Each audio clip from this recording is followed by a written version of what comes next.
안녕하세요. 회사 동료를 통해서 이곳을 알게 되어 하루도 빠짐없이 사연을 듣고 있는 30대 후반의 여성입니다. 저는 수도권 대학교를 나오고 꽤 좋은 회사 경영팀에 10년 정도 근무하여 지금은 팀장이에요. 남들에 비해 승진이 빨랐습니다. 그리고 제 입으로 말하기 부끄럽지만 학교에서나 회사에서나 남들에게 싫은 소리 듣지 않고 나름대로 인정을 받으며 잘 살아왔어요. 그래서 제가 학교나 회사에서 했던 것처럼 결혼 생활을 한다면 문제없이 행복하게 잘할 수 있을 것으로 생각했죠. 하지만 사회생활과 결혼 생활은 다른 것이었나 봅니다. 저는 37살에 결혼을 하고 38살에 이혼했습니다. 결혼 생활을 한 1년 동안 시어머니 남편과 정말 질리도록 싸우고 또 싸웠네요. 그렇게 무수히 많은 싸움 끝에 도련님의 상견례 날 도련님의 결혼을 파혼시키고 저도 이혼 선언을 하게 되었습니다. 지금부터 저의 결혼에서 이혼까지의 모든 이야기를 들려드릴까 합니다. 남편은 저와 같은 회사였고 제가 이끄는 경영팀의 팀원이었습니다. 나이는 저보다 2살 어렸지만 일할 때 보면 누구보다 열정적이었고 일하는 센스도 뛰어났어요. 회사 내에서 평판도 좋았고 다른 부서 사람들과도 두루두루 친하게 지냈죠.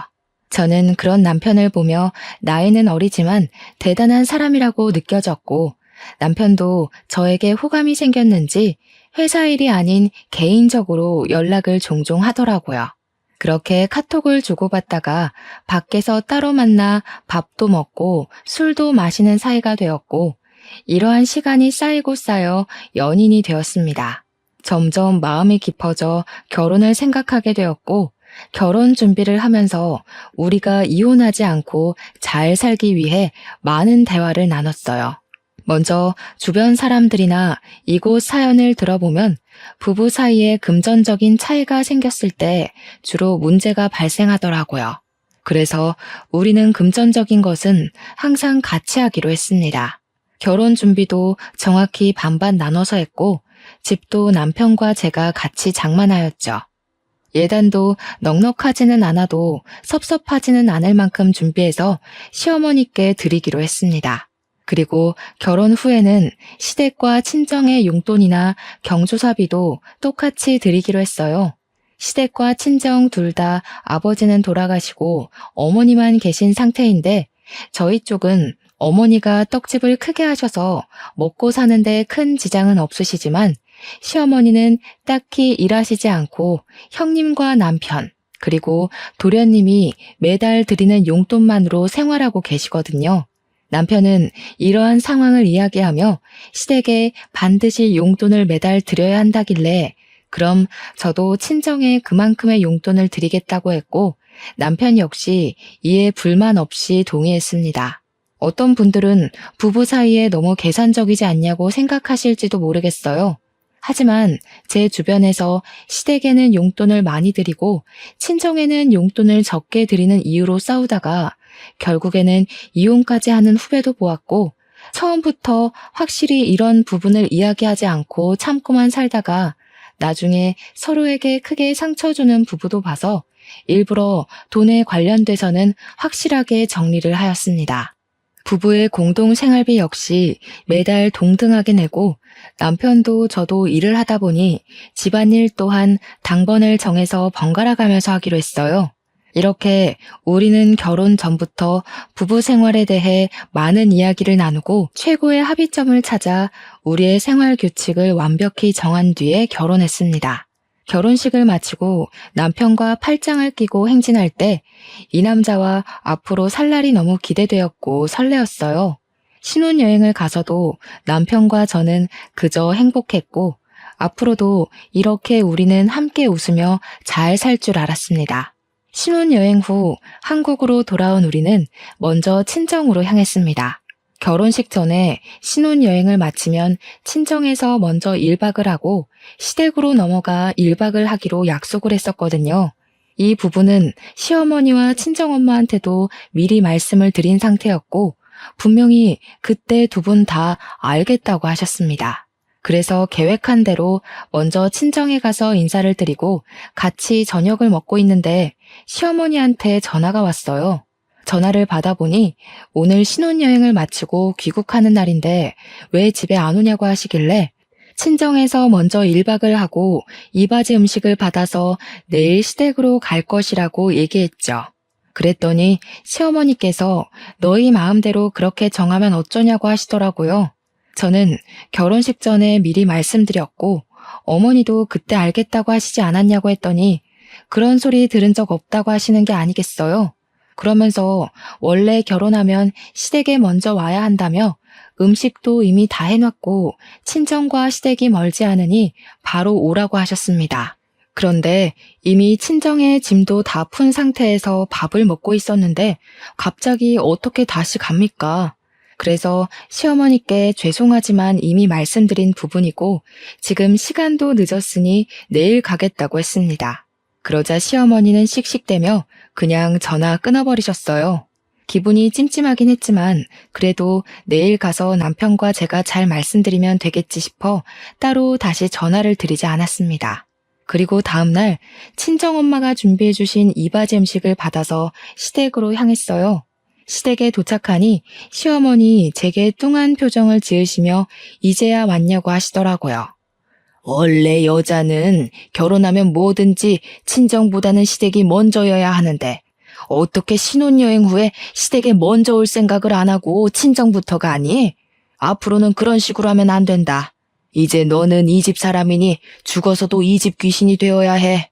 에이, 우리 엄마가 왜 이러실까? 지금이 무슨 조선시대도 아니고 무슨 시댁이 먼저야. 엄마, 요새 그런 말 하면 큰일 나. 꼰대 소리 듣는다고요.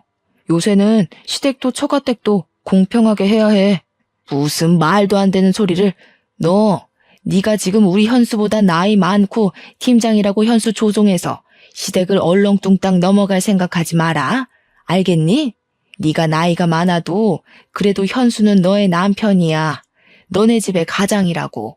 엄마, 나보다 우리 와이프가 돈 더 잘 벌어. 우리 집의 실질적인 가장은 미진이 누나라고. 이게 아주 큰일 날 소리를 하고 있네. 안 사람한테 누나가 뭐니 누나가. 이제는 안 사람이라고 불러. 그리고 너네 집의 가장은 너야.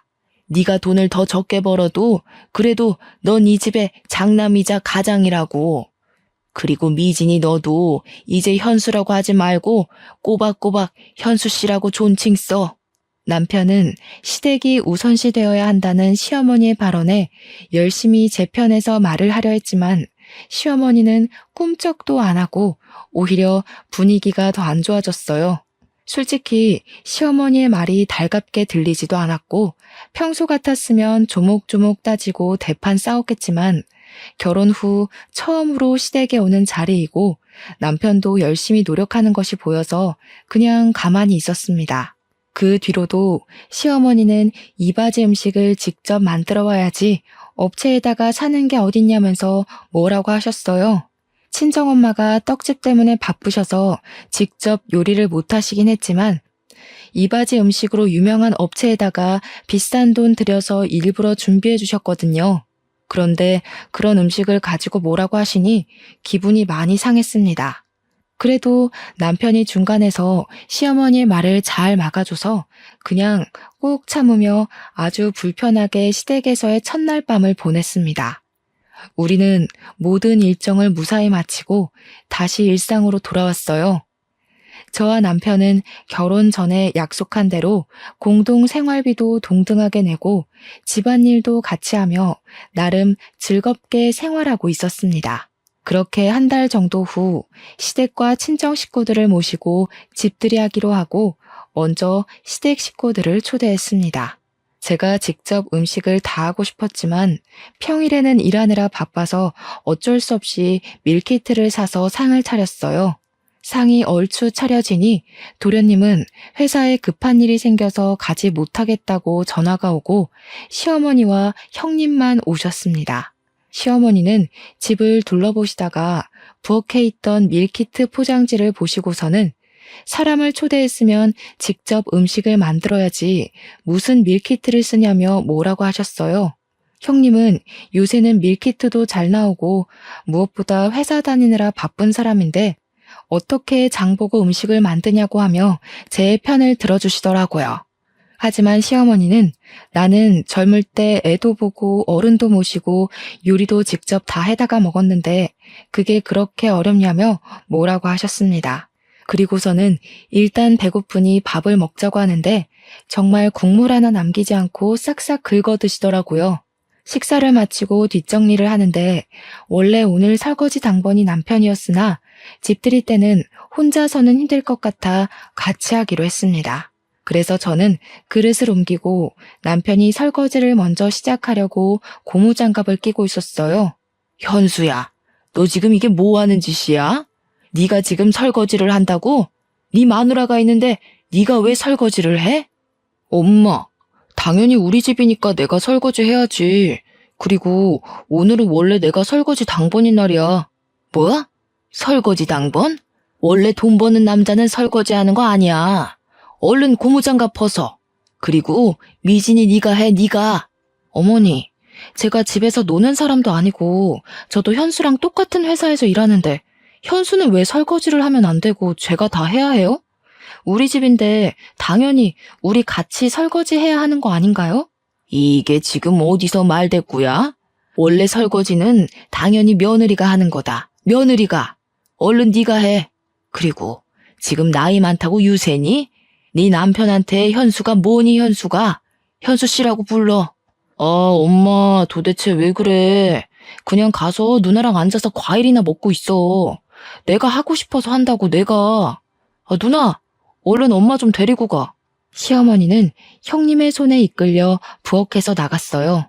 저와 남편 둘이 같이 설거지하는데 생각하면 할수록 시어머니의 말이 너무 화가 나더라고요. 그래도 남편이 설거지하면서도 자꾸 제 눈치를 보고 미안하다고 하고 또 무엇보다 제 편에 있는 것이 보이니 고마웠습니다. 설거지를 마치니 밖이 벌써 어둑어둑하더라고요. 이제는 시어머니와 형님이 집에 가셨으면 싶은데 일어날 생각이 하나도 없고 거실에서 TV를 보며 맥주를 마시고 계셨어요. 어머니, 밖에 어두워졌는데 언제 집에 가실 거예요? 내일 월요일이라 저희도 이제 좀 쉬고 출근 준비도 해야 해서요. 집에 가기는 뭘 가? 오늘 여기서 자고 가야지. 설마 집들이에 초대해놓고 잠도 안 재워주고 보내려고? 엄마, 오늘 자고 가는 거야? 집에 내일 아침에 마땅히 먹을 것도 없는데 괜찮겠어? 나는 엄마 우리 집에서 주무시고 가는 거 좋기는 하지만 혹시라도 엄마 불편할까봐 걱정되네. 난 여기도 편해. 내 아들 집이 내 집이고 그런 거지 뭐. 그리고 집에 이제 와이프가 있는데 기본 밑반찬은 있어야지 그것도 없니? 도대체 살림을 하는 건지 마는 건지. 내일 아침은 그냥 간단히 라면을 먹던가 하고 얘 며느리야. 집에서 편하게 입을 옷 좀 줘봐라. 시어머니와 형님은 집에 갈 생각이 정말 하나도 없어 보였습니다. 저는 일단 남편을 데리고 큰 방으로 갔어요. 그냥 오늘은 집에 가시라고 말해달라고 했더니 남편은 엄마인데 어떻게 쫓아내냐고 하며 오늘 하루만 이해해달라고 부탁하더라고요.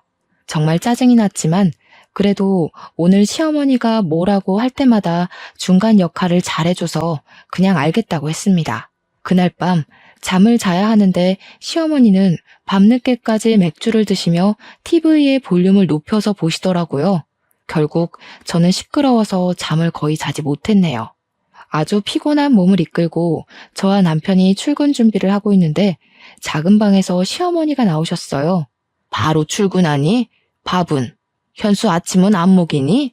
저희 평일에는 서로 바빠서 아침은 집에서 먹지 않고 회사 근처 편의점에서 간단히 먹어요. 차리고 치우고 하면 회사 늦어서요. 뭐? 남편이 일하는데 따뜻한 밥을 집에서 먹여야지. 어떻게 만든지도 모르는 편의점 음식을 왜 사서 먹여? 너 정말 너무한 거 아니야? 어머니, 저도 회사에서 일해요. 제가 유세 떠는 것처럼 보일까봐 제 입으로 이런 말 하지 않으려고 했는데 엄밀히 말하면 회사에서 제가 현수 씨보다 일도 더 많이 하고 돈도 더 많이 벌어와요. 그런데 그런 제가 매일 현수 씨 밥까지 챙겨줘야 해요? 누나, 말이 좀 그렇다. 내가 언제 아침밥 달래? 그런 것도 아닌데 왜 말을 그렇게 해? 저는 어제부터 사사건건 트집 잡고 구박하는 시어머니한테 말을 더는 좋게 못하겠더라고요. 그래서 저도 모르게 말이 거칠게 나와버렸어요. 시어머니는 제 말에 아주 황당하다는 표정을 짓고 저는 에라 모르겠다는 심정으로 그냥 나와버렸습니다. 잠시 뒤 남편도 나오고 우리는 같이 차에 타서 회사로 향했어요. 평소에는 차 안에서 이런저런 얘기를 많이 나눴지만 오늘은 남편과 말하기도 싫고 딱히 할 말도 없어서 그냥 조용히 가고 있는데 남편이 먼저 말을 꺼내더라고요. 누나가 엄마 때문에 스트레스 받는다는 건 알겠는데 엄마한테 말 좀 이쁘게 해줄 순 없어? 엄마가 옛날 사고방식을 가지고 있기도 하고 솔직히 엄마 세대들은 당연히 그런 줄 알고 살아왔잖아.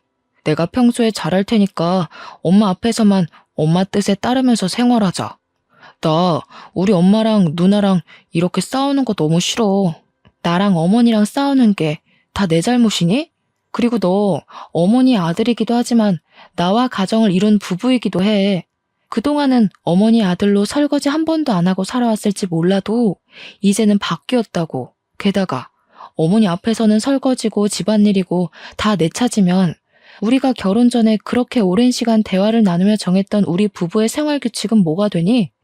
이 규칙만은 절대 깨지 말자고 다짐하고 또 다짐했는데 어머니 때문에 1년도 못 가서 이렇게 깨진다는 게 말이 돼?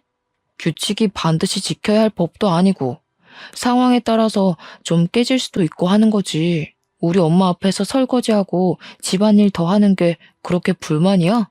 막말로 우리가 엄마를 모시고 사는 것도 아니고 어쩌다가 한 번 있는 일이잖아. 그런데 꼭 그렇게 한마디도 지지 않고 따져야 속이 시원해? 나 솔직히 설거지 더 할 수 있고 집안일도 더 할 수 있어. 그런데 나는 설거지 횟수, 집안일의 비중 때문에 화가 나는 게 아니라 너와 내가 동등하게 같이 일해서 돈을 버는데 나는 며느리니까 아침밥도 차리고 설거지도 해야 하고 너는 남편이니까 아침밥 얻어먹어야 하고 설거지는 하면 안 된다고 하는 어머니의 마인드가 너무 싫어.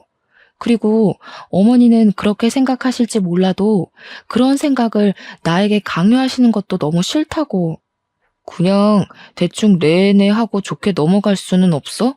우리가 결혼 생활하면 엄마가 돌아가시기 전까지는 계속 이런 일로 누나랑 엄마랑 다퉈야 할 텐데 그냥 융통성 있게 넘어갈 수도 있잖아. 안 그래?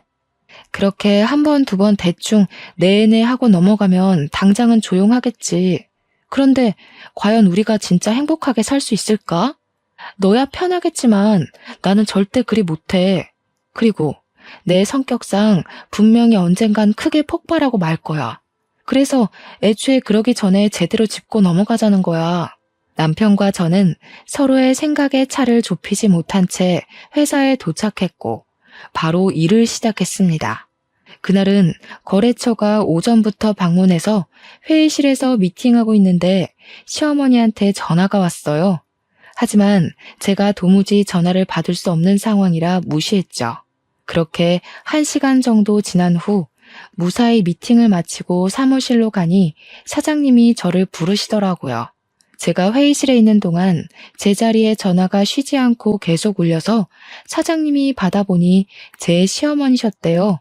그런데 시어머니가 화가 단단히 나 계셨다면서 집에 무슨 일 있냐고 물으셨습니다. 저는 별일 아니라고 했더니 사장님은 집안일을 회사로까지 끌어들이지 말라며 한 소리 들었네요. 저는 일단 시어머니한테 전화를 걸었어요. 너는 내가 전화를 그렇게 했는데 안 받고 도대체 뭐 하니? 아무튼 그건 그렇고 너는 도대체 여자가 돼서 살림을 하는 거야 마는 거야? 아주 냉장고는 텅텅 비어있지 방은 개판이지. 서랍도 아주 엉망진창이더라. 뭐 있는 게 하나도 없다 하나도. 도대체 우리 현수 밥은 제대로 챙겨주는 것인지 현수 아내로서 한 일이 뭐가 있어? 어머니, 겨우 그거 따지시려고 그렇게 전화하신 거예요? 그리고 우리 집이 그렇게 엉망진창이면 그냥 집에 가시면 되잖아요. 아니 왜 집에 계셔서 그렇게 스트레스를 받으세요? 겨우? 현수 먹는 것인데 제대로 챙겨야지. 안 그래도 너네 집 꼬락서니 보기 싫어서 지금 집에 간다. 우리 현수 굶기지 말고 잘 먹여라. 알겠니? 죄송하지만 저는 현수 씨의 엄마가 아니라 배우자입니다. 그리고 현수 씨가 아기도 아니고 제가 왜 밥을 먹여줘야 합니까? 어른인데 배고프면 알아서 먹겠죠. 그리고 지금 회사라서 더는 전화 못 받습니다. 회사로 더 전화하시면 어머님의 귀하신 아드님도 곤란해질 테니 그리 아세요. 저는 시어머니한테 하고 싶던 말 다 하고 전화를 끊고 다시 일하려는데 남편과 같이 한 사무실에 있기 너무 불편하더라고요. 그 전날 잠도 못 잤고 일은 많고 시어머니는 난리를 치시는데 지금 생각해도 그날 무슨 정신으로 일을 했는지 모르겠네요. 그리고 시간이 흘러 그 주 주말이 되어 친정의 집들이 날이 되었습니다. 저는 이번에도 음식을 준비할 시간이 없어서 밀키트로 음식을 대신했어요. 저희 엄마는 시어머니와는 다르게 음식 준비하느라 고생 많았다고 하시며 제가 평소에 좋아하는 밑반찬을 한가득 챙겨오셨더라고요. 기분 좋게 식사를 마친 뒤 시어머니도 1박을 하고 갔으니 친정엄마도 1박을 하라고 이야기했어요. 그런데 남편의 표정이 좋지 않더라고요. 친정엄마는 남편의 눈치를 보다가 그냥 여기보다 집이 편하다며 집에 가버리셨답니다. 저는 남편에게 너무 서운했어요. 엄마가 가자마자 시부모님이랑 형님은 우리 집에서 주무시고 가시고 친정엄마는 딸 집에 처음 왔는데 주무시지도 못하냐며 따졌습니다. 그랬더니 남편은 너무 유치한 논리인 거 아니냐며 화를 내더라고요. 제가 완전 어이없어 하는데 그 뒤로 하는 말이 더 황당했습니다. 남편 말이 저와 시어머니는 같은 여자이니 덜 불편하겠지만 남편과 저희 엄마는 성별이 다르니 너무 불편하다는 거예요. 그래서 우리 엄마가 이 집에서 같이 자는 것은 안 된다는 이상한 논리를 펼치고 있더라고요. 저는 너무 기가 막혀서 말이 다 나오지 않았어요. 더 말하면 진짜 제대로 싸우고 이혼 도장을 찍을 것만 같아서 그냥 방으로 들어가 버렸습니다. 다음날 감정이 좀 진정돼서 다시 말해볼까 했지만 이미 지나간 일이기도 하고 앞으로 이렇게 시어머니와 친정엄마가 우리 집에 와서 잘 일이 얼마나 있겠냐는 생각에 더는 얘기하지 않기로 했네요. 그렇게 일주일 정도는 어색하고 서먹하게 지내다가 시간이 지나니 서운한 감정이 누그러들더라고요. 그래서 다시 이전처럼 그냥저냥 나쁘지 않게 지냈어요. 그리고 첫 명절이 다가왔습니다. 시댁이나 친정이 정확히 집에서 1시간 거리라 그냥 다녀만 오려다가 그래도 처음 맞이하는 명절이니 시댁, 친정 모두 하룻밤을 같이 지내고 오기로 했답니다. 친정은 차례를 지내지 않지만 시댁은 차례를 지내기에 음식 장만으로 할 일이 많아 먼저 시댁으로 갔어요. 시댁에 도착하니 시어머니는 음식 준비할 것이 많다며 오자마자 제게 앞치마를 주셨습니다. 그래도 첫 명절이라고 나름 차려입고 갔는데 왔냐는 인사도 없이 일꾼이 온 것처럼 앞치마부터 건네니 기분이 조금 그랬어요. 일단 저는 앞치마를 받고 편한 옷으로 갈아입고 부엌에 들어갔고 남편도 같이 돕는다고 부엌에 따라 들어왔답니다. 현수야, 너는 일하느라 힘들 텐데 부엌에는 왜 와? 가서 TV 보고 좀 쉬어. 이럴 때나 쉬지 언제 쉬니? 그리고 미진이는 여기 와서 전 좀 붙여라. 어머니가 자꾸 잊으시는 것 같은데 저랑 현수랑 같은 회사, 같은 부서에서 일해요. 아시죠? 그래도 너는 팀장이니까 좀 자유롭잖아. 그리고 남편한테 현수가 뭐니 현수가. 현수 씨 아니면 여보라고 똑바로 지칭해라. 왜? 전 붙이기 싫으니? 이깟 전 붙이는 게 뭐 힘들면 얼마나 힘들다고 싫은 티를 팍팍 내? 나이 많다고 유세 부리는 것도 아니고 원래 차례상 음식 장만은 다 며느리들이 하는 거야. 친정에서 차례를 지내지를 않았으니 알 리가 있나? 시어머니는 남편과 제가 같이 일하는데 남편한테는 쉬라 그러고 저한테만 부침개 붙이고 음식 장만을 하라고 하셨습니다. 남편도 자신이 부엌에 있으면 제가 곤란해질 것 같다며 도련님과 함께 거실에서 TV를 보고 과자를 먹고 놀고 있었어요. 결국 제가 며느리라는 죄로 혼자 전을 다 붙였네요.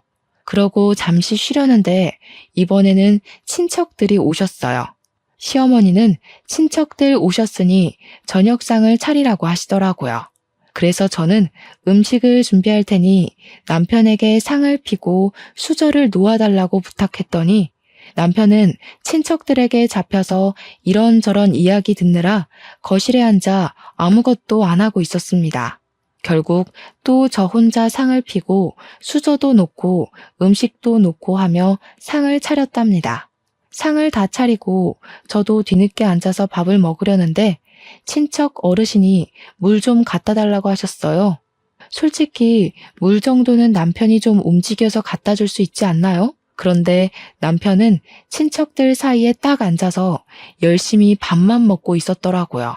시어머니는 저한테 얼른 가져오라고 하고 친척들도 다들 절 쳐다보시고 계시길래 저는 밥을 먹으려다가 다시 내려놓고 물과 컵을 가져왔답니다.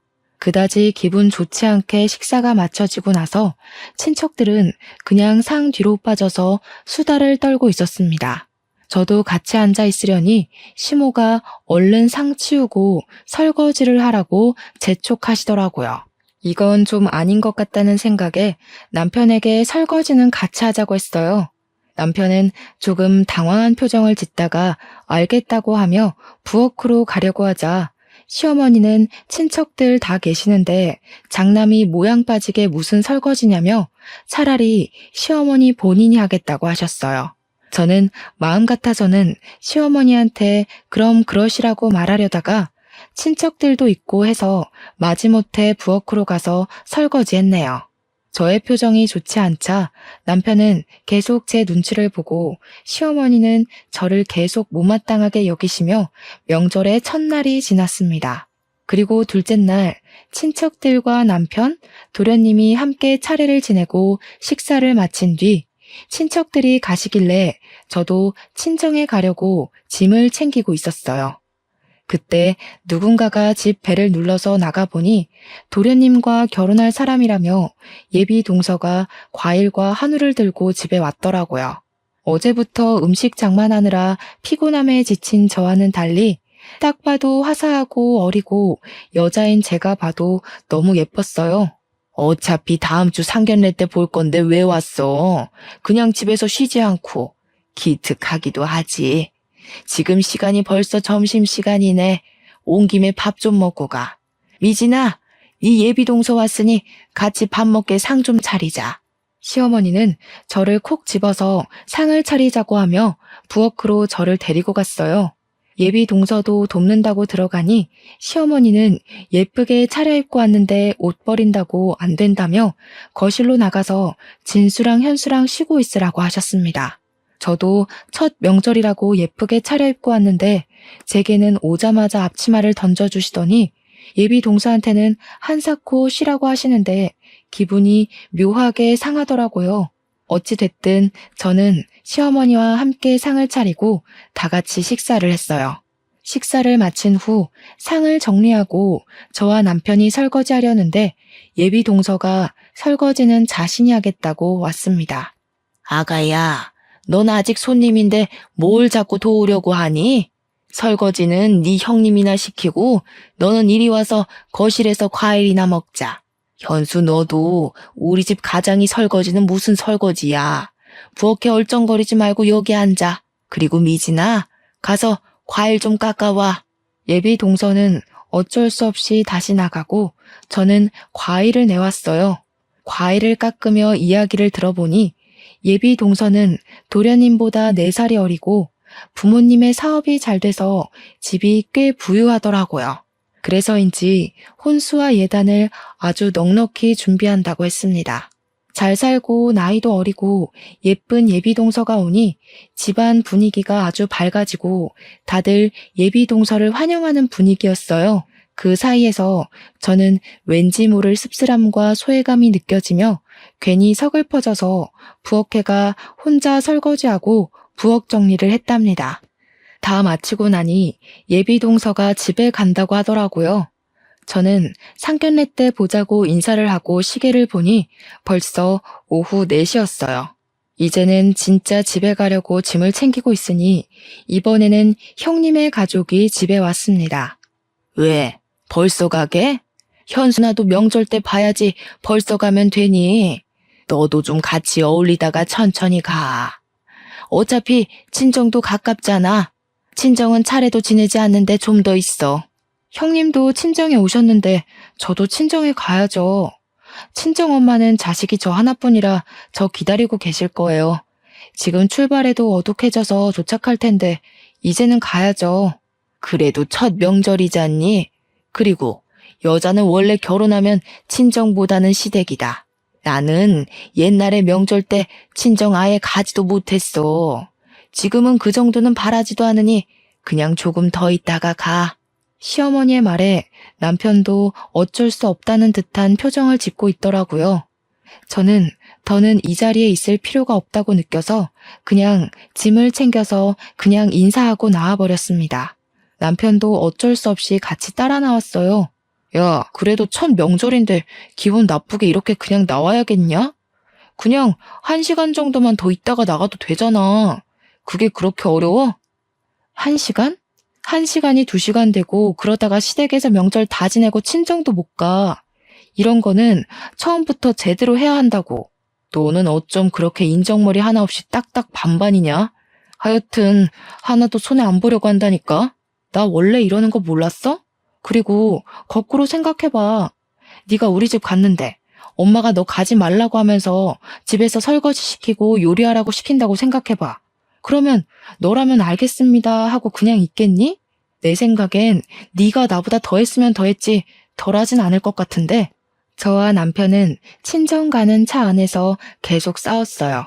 친정집에 도착해서도 우리는 표정이 좋지 않았고 그런 모습을 본 친정엄마는 시댁에서 무슨 일이 있었냐며 걱정하셨습니다. 시댁에서 있던 일을 말하려던 찰나 시어머니한테 전화가 왔어요. 전화를 받아보니 술에 잔뜩 취한 목소리더라고요.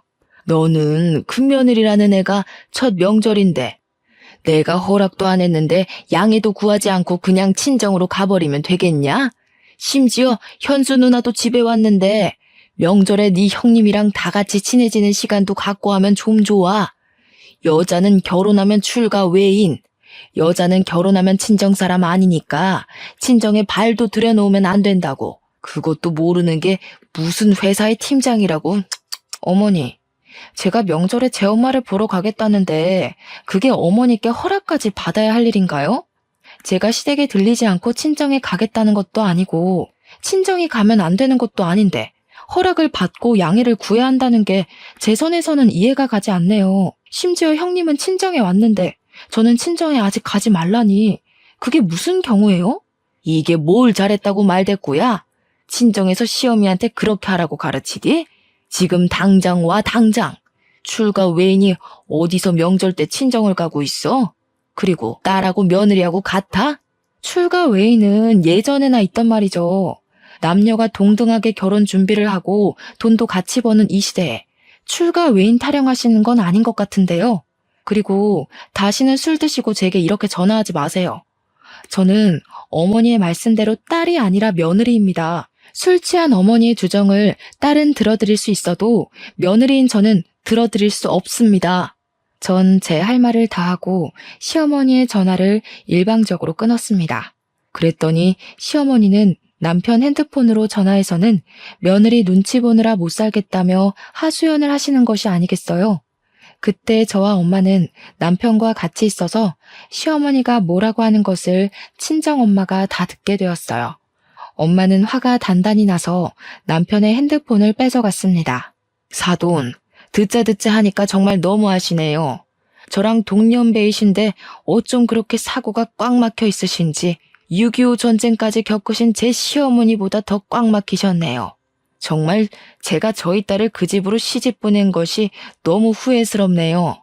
일단 지금은 술 취하신 것 같으니 전화 끊으시고 더는 추태 부리지 마세요. 아시겠어요? 엄마는 술 취한 시어머니한테 따끔하게 한 소리하고 그냥 전화를 끊어버리셨습니다. 바로 다시 시어머니의 전화가 계속 울리고 남편이 받으려 했지만 제가 지금 전화를 받으면 바로 이혼이라고 하니 전화를 받지 않았어요. 그렇게 살얼음판 같았던 명절이 지났답니다. 명절이 지나고 오랜만에 출근한 날 회사에서 일하는데 1층에서 시끄러운 소리가 들려 나가보니 시어머니가 회사 문 앞에서 사람들과 싸우고 있더라고요. 가만히 들어보니 우리 아들과 며느리가 이 회사 경영팀에서 일하니 들어가겠다 하고 회사 사람들은 아무리 가족이라고 해도 이렇게 막무가내로 오시면 안 된다며 난동을 부리고 있었습니다.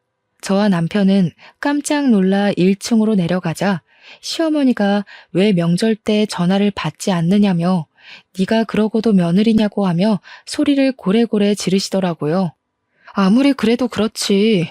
여기는 저와 남편이 일하는 회사입니다. 일단 가세요. 집에 가서 이야기해요. 이게 회사까지 쫓아올 만큼 중대한 일이에요? 당연하지. 며느리가 며느리 도리를 안 하는데 회사가 아니라 우주 끝까지라도 쫓아가야지.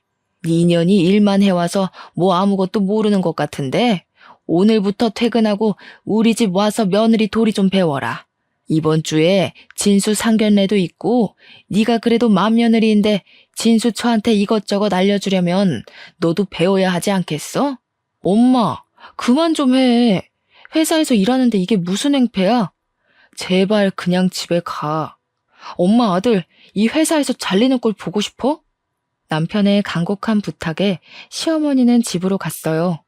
사무실로 들어가니 바로 사장님이 저와 남편을 부르셨고 제발 집안의 일을 회사에까지 끌고 오지 말라며 엄청나게 크게 혼이 났습니다. 안 그래도 그날은 연휴 끝난 후라 정신없는데 시어머니 때문에 더 정신없고 쪽팔려서 대충 급한 일만 마무리 짓고 저와 남편은 도망치듯이 퇴근을 했네요. 퇴근하며 남편은 내게 그냥 적당히 노인네 기분 좀 맞춰줄 순 없냐고 뭐라고 하고 저는 그런 남편의 말에 화가 나 크게 싸웠습니다. 그 뒤로 저는 시어머니의 전화를 받지 않고 남편과 대화도 하지 않으며 남남처럼 생활했네요. 그리고 도련님의 상견례 날이 왔어요. 예단 이야기가 나왔는데 예단비 2억에 고급 모피코트에 명품 가방을 준비한다고 하더라고요. 시어머니는 넉넉한 예단과 혼수에 너무 좋아했고 상견례장 분위기도 아주 화기애애했습니다. 이런저런 대화를 하다가 예비 동서의 어머니가 저한테 시어머니가 잘해주시냐고 물어보셨어요. 네, 잘해주세요. 며느리는 출가 외인이니 친정보다는 시댁이 먼저야 하고 명절 때도 형님은 친정에 왔지만 저는 친정에 가면 안 된다고 하시고 맞벌이여도 남편 밥은 챙겨야 하고 남편한테는 설거지도 시켜서는 안 된다고는 하지만 그래도 잘해주세요. 예, 너는 왜 그런 소리를 이 자리에서 하니? 내가 언제 그랬다고? 지금 농담하는 거지? 사돈, 우리 집 맏며느리가 원래 이렇게 장난을 잘 쳐요. 장난 아닌데요? 매번 그러셨잖아요. 동서도 저번에 명절 때 집에 못 가고 있는 거 다 봤죠? 설거지도 제 남편한테는 하나도 안 시키고 저 혼자 다 했던 것도 기억하시죠? 이 집으로 시집 오면 그게 동서의 미래 모습이에요. 이제 명절 때는 친정에 갈 생각 마시고 주야 장천 설거지만 하셔야 할 겁니다. 사돈, 아니에요. 설마 제가 그렇겠어요? 제가 맏며느리한테는 그래도 둘째 며느리한테는 안 그래요.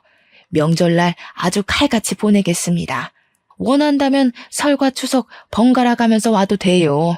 맏며느리는 일만 해서 뭘 잘 몰라서 제가 가르친다고 그런 거고 우리 둘째 며느리한테는 안 그럴 거예요. 저와는 다르게 둘째 며느리가 넉넉하게 예단과 혼수 준비해 가서 그러신가 보죠? 우리 시어머니는 예단으로 며느리를 차별하는 그런 분이셨네요. 저는 성격이 좋지 않아서 그런 차별 대우 받고서는 이 집 큰 며느리로 못 있겠네요. 죄송하지만 이제 며느리 노릇 못 해먹겠어요. 그쪽도 저처럼 고생하기 싫으면 얼른 도망치세요. 남편이 좋아도 시어머니 자리가 별로면 아무래도 힘들더라고요. 저의 폭탄 발언에 예비 동서 가족의 표정이 굳어지고 시어머니는 당황해 하시더라고요. 결국 예비 동서의 부모님은 이 결혼 생각해 보겠다고 하고 자리를 박차고 나갔습니다. 야, 너는 동생 상견례 자리에서 꼭 이렇게까지 해야 해? 진짜 독종이다, 독종. 이혼하자, 이혼해. 나야말로 바라던 바야. 어머니, 도무지 이 집에서 며느리 노릇 못하겠네요. 저는 며느리 자리 사표 내고 이혼하겠습니다. 이게 지금 얼마짜리 혼수랑 예단이었는데 네가 다 망쳤어. 이제 어쩔 거야? 어찌할 것이냐고. 얼른 따라가서 아니라고 말해. 아주머니, 내가 그동안 아주머니한테 당한 것들을 그대로 다 말한 것뿐인데 아니긴 뭐가 아닙니까? 저는 할 말 없습니다. 그럼 이제 갑니다. 저는 그 길로 나가서 신혼집에서 짐을 다 싸들고 친정으로 갔습니다. 저희 엄마는 제게 괜히 결혼해서 눈치 보고 구박대기로 사는 것 같아서 마음 아팠는데 그렇게 살 바엔 차라리 이혼하고 혼자 사는 게 100번 1000번 낫다고 잘했다고 하셨어요. 솔직히 이혼이 잘한 일은 아니었지만 그래도 엄마가 그리 말해주시니 너무 감사했답니다. 그리고 월요일 회사에 가니 남편이 일찍 출근해 있었습니다. 저는 남편을 회의실로 불러서 이혼 서류를 건넸어요. 남편은 무슨 이런 일 가지고 이혼이냐고 남들 다 이렇게 산다고 하더라고요. 남들은 다들 이렇게 살아도 나는 이렇게 못 살아. 내가 설거지 몇 번 더 하고 시댁에 오래 있겠다고 해서 이러는 거 아니야. 나에게는 엄격하게 며느리 돌이 강요하면서 자기 아들은 집안일 하나 못하게 하고 내가 예단비 적게 해왔다는 이유로 벌써 대놓고 차별하려고 하시는데 나는 그런 차별 대우받으면서 못 산다고. 그렇지 않아도 네가 상견례 자리에서 그러고 나가서 진수 파혼했어. 그럼 된 거 아니야? 너도 꼭 이렇게 이혼까지 해야 해? 잘 됐네. 도련님 파혼시킨 마당에 내가 이제 시댁에 가면 나는 천덕꾸러기일 텐데 나는 더는 그렇게 못 살아. 이혼해. 우리는 회사 회의실에서 대판 싸우고 결국에는 이혼을 하기로 합의를 했습니다. 며칠 뒤 우리가 이혼한다는 소식을 들은 시어머니가 또 회사에 와서 저를 찾는다고 난리를 치는 바람에 회사에 남편에 대해 좋지 않은 소문이 났습니다. 그리고 얼마 지나지 않아 남편은 사람들의 따가운 눈총을 이겨내지 못하고 회사를 관두게 되었답니다. 반면 저는 이혼 후 여전히 경영팀 팀장으로 사람들과 좋은 관계를 유지하며 회사에 잘 다니고 있습니다. 솔직히 그동안 회사에 다니면서 다양한 상황들을 많이 만났지만 그래도 그때마다 잘 대처를 해왔거든요. 그래서 저는 결혼 생활도 잘할 줄 알았습니다. 잘 살기 위해서 결혼 전 남편과 많은 대화도 나누고 현명하게 준비를 한다고 했지만 결국 이혼하게 되고 말았네요. 물론 저도 무조건 잘했다고는 생각지 않습니다. 제가 융통성 있고 좀 더 유연하게 해야 했는데 제 성격상 그러지 못한 부분도 있었을 것으로 생각해요. 하지만 저의 이혼을 후회하지는 않아요. 다시 그 상황이 되어도 조건 없는 며느리의 희생을 강요하는 전 시어머니와 처음에는 제 편인 듯 했지만 결국엔 어머니의 뜻에 수긍했던 전 남편에게 이혼 서류를 던졌을 것입니다. 다만 마음이 정리되고 나중에 혹시라도 마음에 드는 남자가 생긴다면 그때는 지금보다 더 현명하고 지혜롭게 결혼 생활을 하고 싶네요. 생기지 않는다면 어쩔 수 없고요. 그 전까지 저는 평소와 같이 열심히 회사 생활하며 자기 개발도 열심히 해보려고 해요. 그러다가 기회가 된다면 더 좋은 인연이 생길 수도 있겠죠? 그러길 바라봅니다. 지금까지 저의 긴 이야기 들어주셔서 감사합니다.